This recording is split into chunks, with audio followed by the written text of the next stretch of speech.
자, 여러분 이번 시간에 나갈 지문은 융합 지문이 되겠습니다. 융합 지문 여러분들 209쪽인데 먼저 208쪽을 한번 봐보세요. 무슨 말인지 대강은 이해하고 보는 게 좋을 것 같습니다.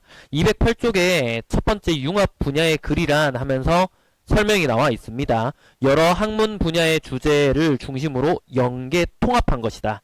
그리고 두 칸 밑으로 내려가면 인문, 과학, 인문, 사회, 과학, 예술, 기술, 예술 등과 같이 다른 영역 간의 융합된 지문, 그리고 사회의 경제와 법, 인문의 철학과 역사 같은 영역 안의 제재 간 융합도 다 포함을 합니다. 자, 융합 분야의 출제 경향해서 밑에 세 번째에 나와 있는데 밑에 기출 제재를 보면 최근 들어서 굉장히 많이 나오고 있다는 걸 알 수 있습니다. 융합이 되면 어쩔 수 없이 지문 길이가 굉장히 길어집니다, 여러분. 굉장히 길어지고 그 다음에 문제도 많이 딸려 나오는 그런 추세를 가지고 있습니다. 아무리 안 해도 한 5문제씩은 이렇게 나오거든요. 잘 대비를 해야 되겠죠. 자, 첫 번째 융합 지문 보도록 하겠습니다. 글씨 인식과 연관된 지문인데, 자, 뒤에 한번 넘겨보면 뒤에 2번 문제는 보기 적용하는 문제고, 또 한 장 넘겨보니까 여러분들 한번 봐보세요. 3번이랑 4번 어떻습니까? 형찬란하죠. 이 지문은 예술과 기술이 결합된 그런 지문이라 볼 수 있을 것 같습니다. 그래서 뭐 패턴 인식 어떻게 하냐, 그 다음에 오른쪽에 추상화 인식을 실제로 어떻게 하는지, 그리고 5번 어휘 간의 관계 파악하는 문제까지 나와 있습니다. 일단은 1번에 선지 틀린 거 고르는 문제 나와 있으니까 요거 나머지 선지 쭉 한번 다 읽어보고 본문 살펴보겠습니다. 1번, 손글씨에서 64개의 특징을 추출하였다면 64차원의 특징 벡터로 표현해 볼 수 있다. 특징 개수만큼 특징 벡터도 나오게 된다. 그 다음 2번, 컴퓨터는 기존에 입력된 데이터를 바탕으로 새로 입력되는 손글씨의 패턴을 인식할 수 있다. 기존 데이터를 바탕으로 해서 새로 입력되는 값의 패턴을 인식한다. 그 다음 3번, 글씨는 컴퓨터 자판으로 입력함에 따라 개성 있는 글씨에 대한 요구나 욕망이 사라지게 되었다. 자, 이거 지금 좀 약간 거슬리죠, 3번 선진 솔직히. 여러분들 컴퓨터 자판으로 키보드로 글씨를 쓴다고 해서 손글씨를 쓰고 싶다라는 생각이 단 한 번도 든 적이 없습니까? 그렇진 않잖아요, 그죠? 하물며 연애 편지 정도는 손으로 써야죠. 그죠? SNS로 메시지를 보내는 경우도 많겠지만 한편으로는 문구점이나 뭐 이런 데 가서 이렇게 편지지 사서 직접 펜으로 꾹꾹 눌러 쓴 그런 글씨가 오히려 더 본인의 감정이나 이런 것들을 생각하고 전달하기 좋을 때가 있습니다. 거슬리는 선지입니다. 3번은. 자, 4번. 신법을 강조했던 글씨에 대한 전통적 관념은 탈주자학적 사상이 대두됨에 따라 개성을 강조하는 방향으로 바꿨다. 자, 전통적 관념은 탈주자학적 사상이 대두되면서 개성을 강조하는 쪽으로 바뀌게 되었답니다. 그 다음 5번째, 손으로 쓴 글씨는 센서를 통해 데이터화된 후 수학적 표현으로 바꾸는 추상화를 통해 컴퓨터가 분류할 수 있게 되었다. 자, 센서를 통해서 데이터를 만든 후에 추상화를 통해서 컴퓨터가 분류를 할 수 있게 된답니다. 자, 내용 확인해 보면 되겠죠. 자, 앞으로 돌아와서 첫 번째 단락부터 봅시다.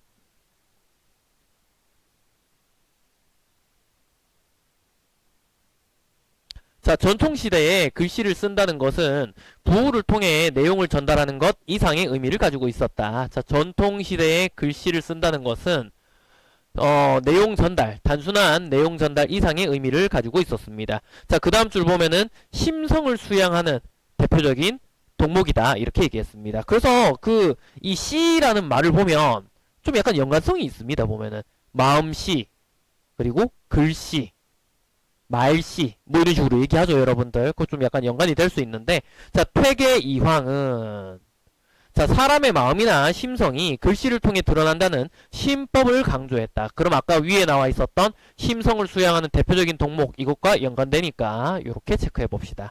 자, 이처럼 유학자들은 글씨를 쓰는 것을 마음을 담고 이해하고 쓰는 것이라 그래서 글씨의 의미와 가치를 마음 공부의 일환으로 간주했습니다. 아, 글씨는 그냥 글 잘 쓰는 재주만 얘기하는 게 아니라 그 글을 쓰는 사람의 마음까지 수양하고 드러내는 수단이 됩니다.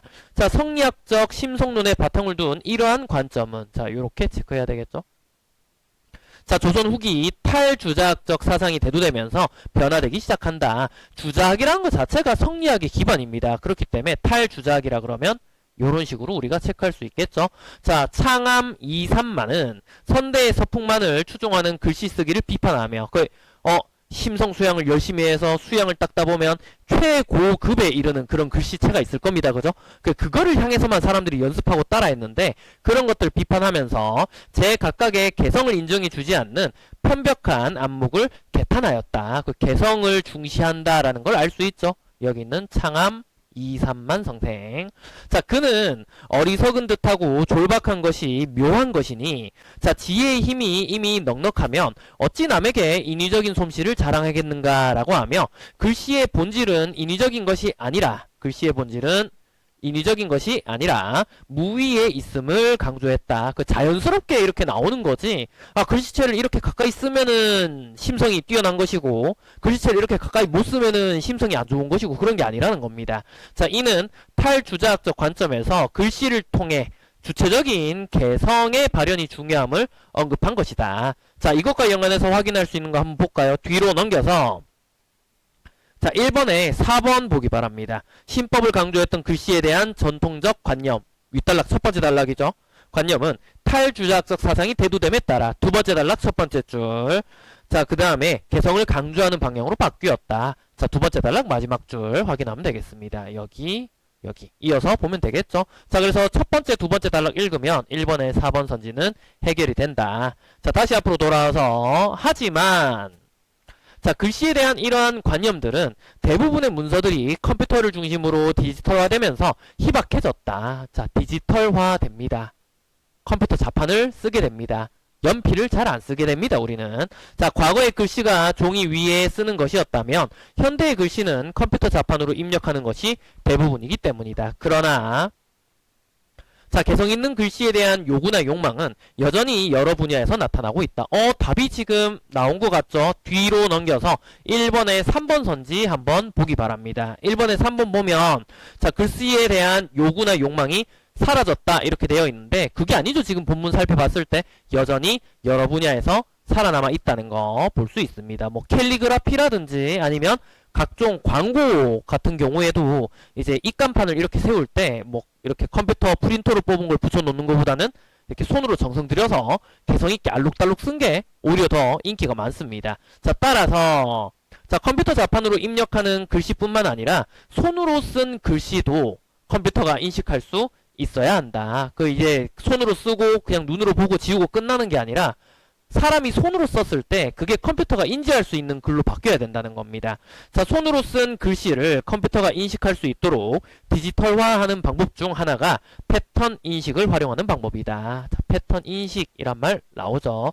뒤에 우리 보기를 훑어보면 여러분 자, 3번 한번 봐보세요. 3번에 패턴 인식 이렇게 적혀져 있고 밑에 보기에도 패턴 인식 입력 뭐 이런 말들이 보입니다. 그래서 이제 본격적인 얘기를 하려는 것 같구나 라는 생각을 하면 되겠습니다. 자, 인간은 월등한 패턴 인식 능력을 보유하고 있기 때문에 정확하지 않은 글씨들도 인식할 수 있지만 컴퓨터와 같은 기계는 그렇지 않다. 자, 인간과 컴퓨터의 큰 차이입니다. 자, 패턴 인식은 모집단의 구성 요소 중에서 고유한 속성인 특징을 탐색하고 이를 활용하여 새로운 정보를 분류하는 것으로 간주될 수 있다. 자, 모집단 전체 집단의 구성 요소 중에서 특징을 탐색한 다음에 이 특징을 이용해서 정보를 분류한답니다. 자, 이게 잘 감이 안 오니까 뒤에 있는 예시까지 보면 되겠죠. 예를 들어서 자, COINS 코인스입니까? 라는 5글자를 분류하는 경우를 생각해보자. 각각의 글자는 수직선, 사선, 닫힌 곡선, 열린 곡선 등으로 특징을 탐색할 수가 있다. 자, 그에 따라서 이 알파벳을 순차적으로 하나의 열린 곡선, 자, 열린 곡선이 C가 들어가 있죠. 지금 보면은 자, 요쪽이 뚫렸다는 겁니다. 뚫렸으니까 열린 곡선이다. 자, 반면에 닫힌 곡선은 요거 O를 얘기하고 있죠. 그 나갈 곳이 없는 거. 자, 하나의 수직선 I, 하나의 사선 요 부분을 얘기하는 걸 겁니다. 사선. 자, 두 개의 열린 곡선. 자, 열린 곡선이 두 개인 거 이쪽으로도 뚫려 있고 이쪽으로 뚫려 있으니까 S가 들어간다는 거죠.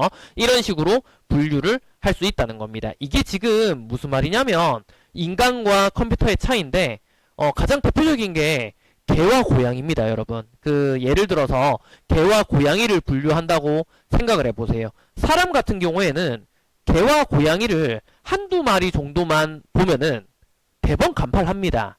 뭐 한두 마리 정도만 이게 개야, 이게 고양이야, 이 정도 경험을 하고 나면 다른 어떤 개, 고양이 사진이 다른 것들이 온다 하더라도 구분을 다 할 수 있습니다. 크기가 크든 색깔이 다르든 아니면 약간 모양새가 다르든 털이 길든 짧든 간에 얘는 개야, 얘는 고양이야, 거의 대부분 틀리지 않고 완벽하게 구분을 할 수 있습니다. 반면에 컴퓨터 같은 경우에는 한눈에 구분을 못합니다. 그렇기 때문에 이건 개야, 이건 고양이야, 이 값을 하나 두 개만 줘선 될 게 아니고 몇천 개, 몇만 개를 줘야 되는 겁니다. 몇천 개, 몇만 개 줘서 이 데이터는 전부 다 개다.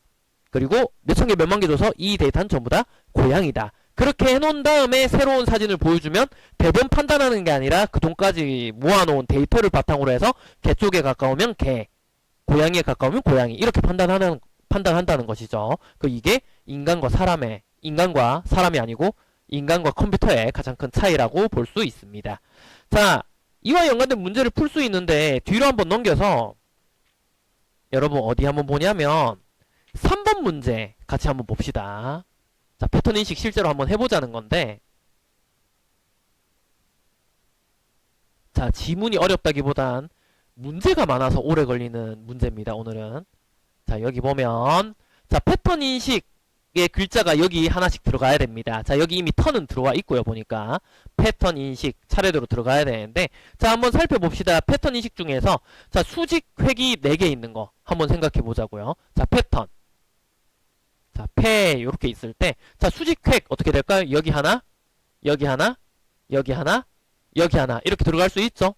이해됩니까? 반면에 턴은 이미 들어가 있으니까 빼고, 인과 식 같은 경우에는 인은 여기 하나, 식은 여기 하나, 이런 식으로 들어가 있습니다. 자, 그렇기 때문에 여기 위에 들어갈 거는 패밖에 없어 보이죠?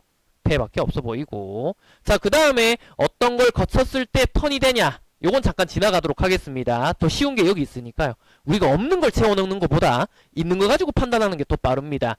자, 사선 및 역사선이 있는가? 자, 사선, 역사선 찾으려면 사선, 역사선 이런 거 얘기하는 거겠죠? 그죠? 역사선은 이거 거꾸로 한 걸 얘기하는 걸 거고, 자, 사선이란 게 들어갈 수 있는 우리 한글은 시옷밖에 없죠. 시옷 아니면 지읒 아니면 치읒 이런 것들이 있을 겁니다. 요 부분이 사선에 들어가니까요. 자, 패턴 인식할 때 패턴은 썼고 인식에서 시옷이 들어가 있는 건 식밖에 없습니다. 맞죠? 자, 그래서 여기가 식 이렇게 들어갈 거고, 그럼 나머지 글자 여기에는 인이 들어가야 되겠죠? 이해됩니까? 자, 그래서 여기 A에 들어갈 거는 턴에 어울리는 말, C에 들어갈 말은 in에 어울리는 말을 적어 놓으면 되겠습니다. 일단 먼저 우리가 파악할 수 있는 게 B에는 식이 들어가야 된다. 그럼 B에 식이 들어간 게 2번이랑 그 다음에 5번 선지밖에 없습니다. 그죠? 다른 건 다 지우세요. 2번이랑 5번 선지 정도 보면 되겠고, 자, 그 다음에 A는 보면 수평 획이 뭐 3개 있냐, 뭐 4개 있냐, 아니면은 수직 수평행이 있냐 없냐 뭐 이렇게 묻고 있는데, 그거 판단하는 것보단 C가 판단하기가 더 빠르다는 걸 우리 눈치를 채야 됩니다. 왜냐하면 A에 적혀져 있는 거는 세 봐야 되잖아요. 근데 C 같은 경우에는 닫혔냐 열렸냐 이것만 판단하면 되거든요. 자, C 한번 봐보세요. 자, 얘로 들어갔을 때 in이 들어가 있습니다. 열린 곡선 닫힌 곡선 되어 있는데 in에 들어가 있는 여기 있는 이응은 뚫려 있는 곳이 없죠. 그렇기 때문에 여기 있는 이응은 닫힌 곡선이라고 봐야 됩니다. 그러면 2번하고 5번 중에 닫힌 곡선 적혀 있는 건 2번밖에 없죠. 그럼 답은 2번 나온 겁니다. 이렇게 확인하면 되겠고, 자, A에 나와 있는 수평획이 4개 있는가 할 때 턴 한번 봐보세요. 하나, 둘, 셋, 넷, 뭐 이렇게 얘기할 수 있겠죠? 뭐 여기까지 치면 5개도 될 거고요. 요렇게 요렇게 요렇게 우린 볼 수 있을 겁니다. 자, 그래서 이 문제 같은 경우에는 빨리 푸는 게 좀 중요하죠. 어떻게든 풀어는 낼 건데 A를 최대한 나중에 봐라, 이게 가장 포인트인 것 같습니다. 식 찾고 그 다음에 여기 인 집어넣어서 닫힌 곡선 이렇게 판단하면 정답이 잘 나옵니다. 자, 다시 앞으로 돌아가도록 하겠습니다. 자, A 다음 단락이죠.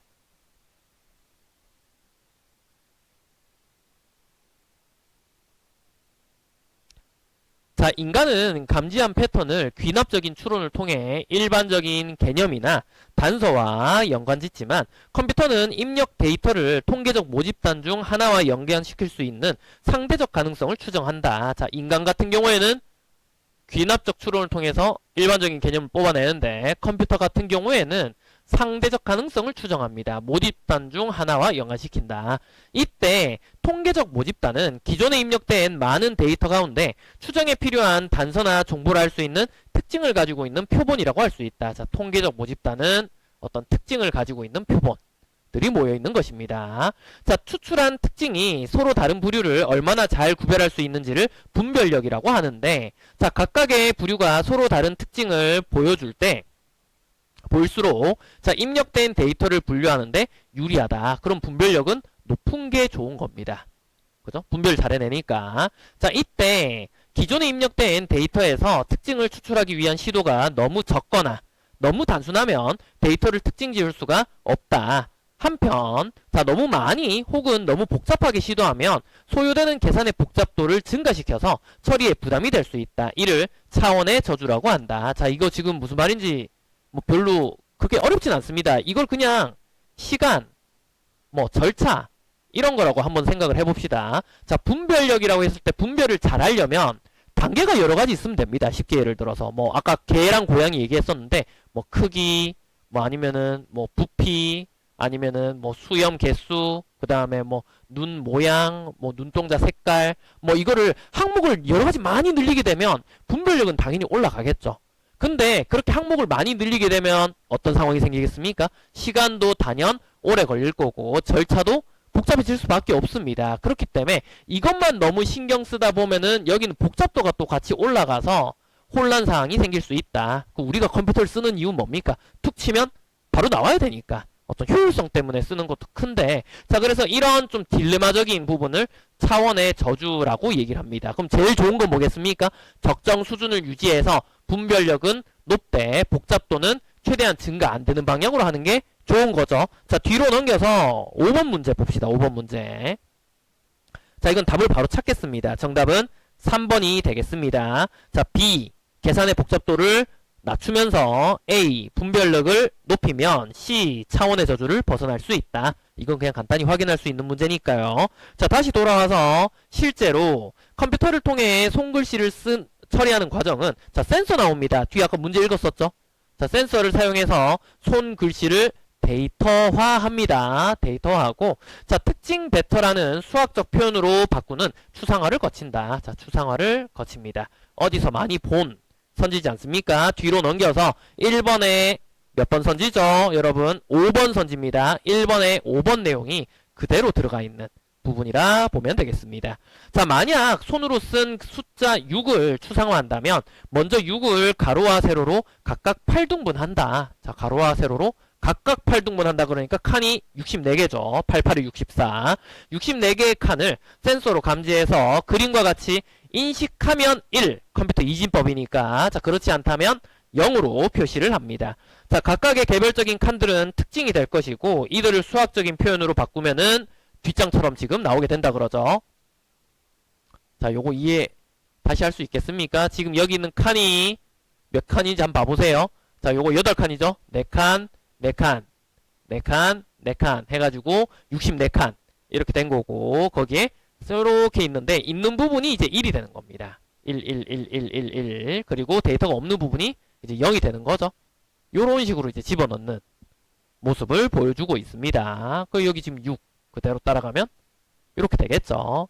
자, 이렇게 표현해서 0, 1로 다 채워넣는데 그렇게 바꿨을 때 64차원의 특징 벡터 x와 같이 왼쪽 상단에서부터 차례대로 쓸 수 있고 이때 x가 특징 벡터가 된다. 자, 요렇게 값을 쓸 수가 있답니다.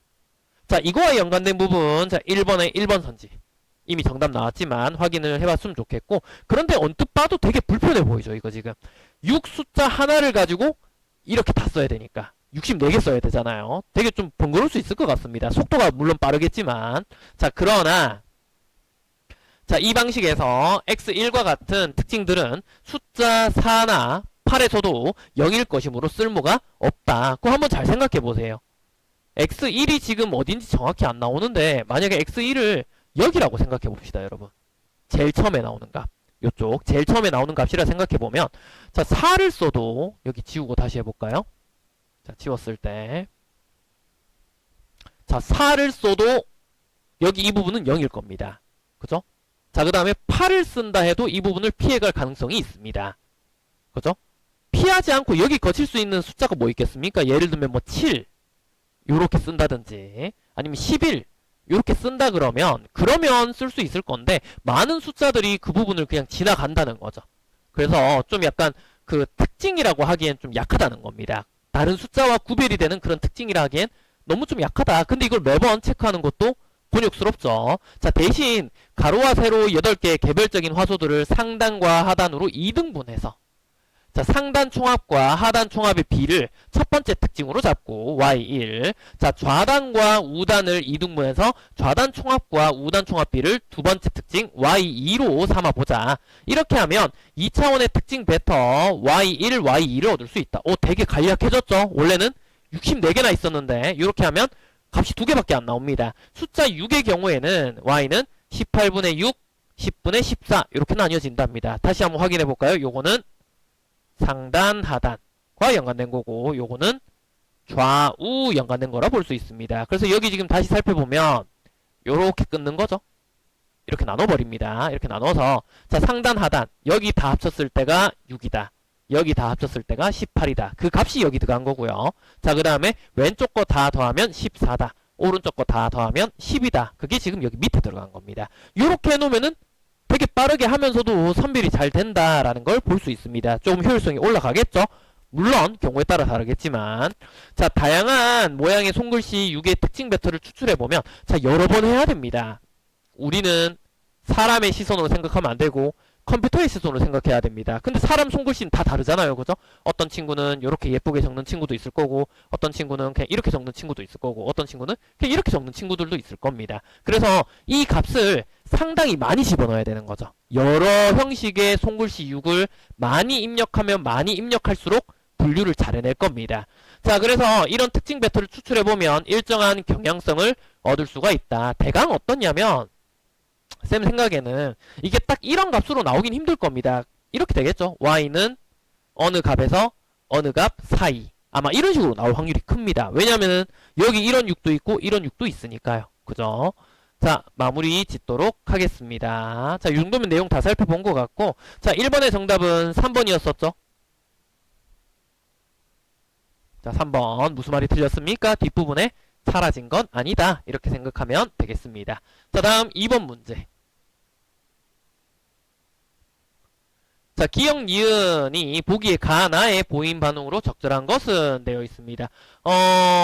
구분을 해야 되는데, 자, 기역 같은 경우에는 되게 이형입니다, 여러분. 되게 이황. 성리학자죠? 성리학의 관점에서 어떤 입장이었습니까? 글씨의 심성이 나타난다. 그리고 특정 어떤 고급 스킬을 사용한 글씨가 심성이 최고조로 드러나는 글씨니까 그거 하나 가지고 연습을 쭉 하는 그런 모습 보이는 게 네모. 그 다음 니은 같은 경우에는 2, 3만 성생. 자, 그래서 어떻게 뭐라 그랬습니까? 기존의 방식을 좀 비판했습니다. 글씨 하나 가지고 저거를 따라 쓰면 착한 거고 저걸 따라 쓰지 않으면 심성 수양이 덜 된 거고 이렇게 판단할 수는 없으니까 글씨 각자의 개성을 좀 강조했다라고 볼 수 있죠. 그것만 구분 잘 하면 되겠습니다. 자, 밑으로 잠깐 내려서, 자, 가, 나가 어떻게 구분됩니까? 가, 위공은. 자, 근데 이미 주희라고 써져 있는 거 보입니까, 여러분? 주희? 선생님이 알기로는 주자학을 만들고 주장한 사람이 주희입니다. 그러면 성리학적 관점이 강할 수밖에 없죠.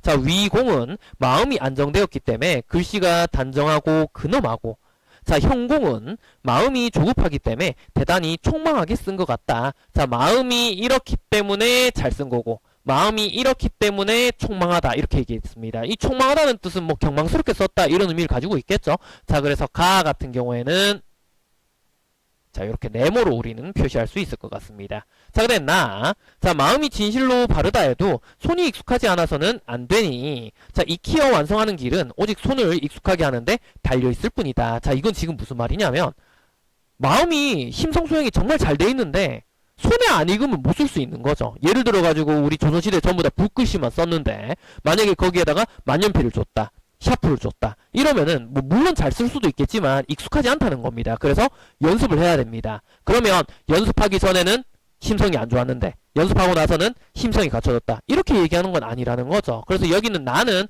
김상숙은 여기 있는 위의 의견을 비판하는 입장을 가지고 있다고 생각하면 되겠습니다. 그래서 나는 요렇게 우리가 체크해서 보면 되겠죠. 자, 가는 글씨가 곧 심성이다. 나는 아니다. 글씨는 개성의 표현이다. 뭐 이렇게 얘기하면 될 것 같습니다.